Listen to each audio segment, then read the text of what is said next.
रामराम मंडळींनो वृक्षारोपण करत असताना अनेक गोष्टी या ठिकाणी आपल्याला जाणवतात आणि त्या गोष्टी आपण प्रामुख्याने निसर्ग संवर्धन करण्यासाठी किंवा वृक्षारोपण करत असताना अंमलात आणल्या पाहिजे. ते म्हणजे बघा, हा लिंबाचं झाड आहे. आता हे लिंबाचं झाड मित्रांनो नैसर्गिक पद्धतीने उगवलं आहे, पण हे उगवलं कुठे माहिती आहे का तुम्हाला?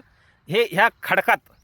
आता मित्रांनो आपण झाडे लावताना काळी मातीच पाहिजे, पाणीच पाहिजे असं सांगतो, परंतु मित्रांनो हा चमत्कार कशामुळे घडला तुम्हाला माहिती का? हे आहे भारतीय देशी झाड आणि भारतीय देशी झाडाला ऊन वारा पाऊस ह्या तिन्ही ऋतूमध्ये तग धरून उभा राहण्याची ताकद मित्रांनो निसर्गाने दिलेली आहे.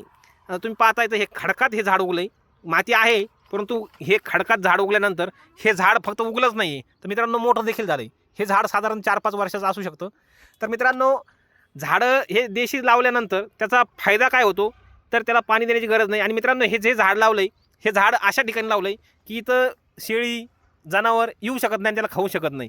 शक्यतो लिंबाच्या झाडाला कोणी खात नाही, परंतु उन्हाळा असल्यानंतर हिरवा पाला दिसल्यानंतर शेळ्या त्यांना खातात. हा माझा अनुभव आहे, कारण की मी शेतकरी, मला माहिती आहे. तर मित्रांनो अशा ठिकाणी शेळ्या येऊ शकत नाही, कारण पडण्याची भीती असते. त्यामुळे मित्रांनो झाडं लावताना किंवा आपण ज्यावेळेस आपण हे करतो, बीज संकलन करतो आणि त्याचे गोळ्या करतो आणि ते आपण कुठेही टाकतो डोंगरदऱ्यामध्ये, तर अशा ठिकाणी टाका जिथे उतार आहे, जिथे जनावर जाऊ शकणार नाहीत. आणि मित्रांनो ते नैसर्गिक उगलं तर ते निसर्ग त्याला जगवतोच. आता डोंगरावरती काय आपण पाणी घालायला काय या अगोदर गेलेलं नाही किंवा जात नाही, किंवा तुम्ही पाहिलं हे असे छोटे छोटे झुडपं आहेत, ह्या झुडपाच्या सानिध्यात वेगवेगळे झाडं येतात. तर तुम्ही पहा ह्या डोंगरावरती प्रत्येक ठिकाणी असेच झाडं या ठिकाणी जगलेले आणि हे निसर्गाने तयार केलेले झाड आहेत. तर तुम्हाला मी पुढेही दाखवतो खाली उतरून. तर इकडे पहा हे जे झाड आहे, हे झाड, तर हे झाड पहा कुठं उगलं आहे. आता हे झाड देशी आहे का विदेशी मला माहीत नाही, एवढं काही निसर्गाचा अभ्यास आपल्याला नाही आहे, फक्त निसर्गप्रेम आहे आपल्याला. तर आणखीन तुम्हाला 2 झाडं दाखवतो. ते 2 झाडं जर तुम्ही पाहिले तर तुम्ही म्हणाल की भयानक परिस्थिती आहे. बघा या ठिकाणी हे झाड प्युअर आणि प्युअर खडकात आहे.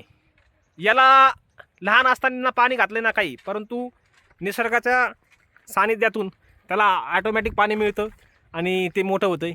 आता हे झाड फक्त आपलं सावली आणि ऑक्सिजन देण्याचं काम करत नाही, तर हे झाड मित्रांनो ह्या डोंगरातील जे दगड आहे, हा दगड घट्ट ठेवण्याचं देखील काम करतं.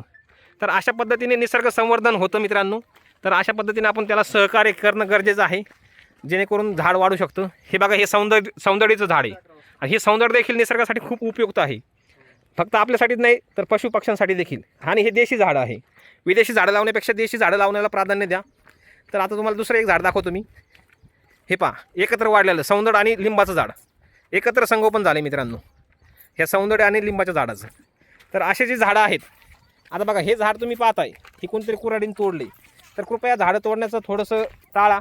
रस्त्यासाठी तोडलं असेल तर हरकत नाही, परंतु रस्ता दुसरा शोधा, झाडं तोडण्याचं कमी करा. एवढीच एक विनंती आहे या व्हिडिओच्या माध्यमातून. व्हिडिओ कसा वाटला, दिलेली माहिती कशी वाटली कमेंट करून सांगा. आणि निसर्ग संवर्धनासाठी आपल्याला सहकार्य करा सर्व सजीवसृष्टीला, एवढीच एक विनंती आहे. धन्यवाद.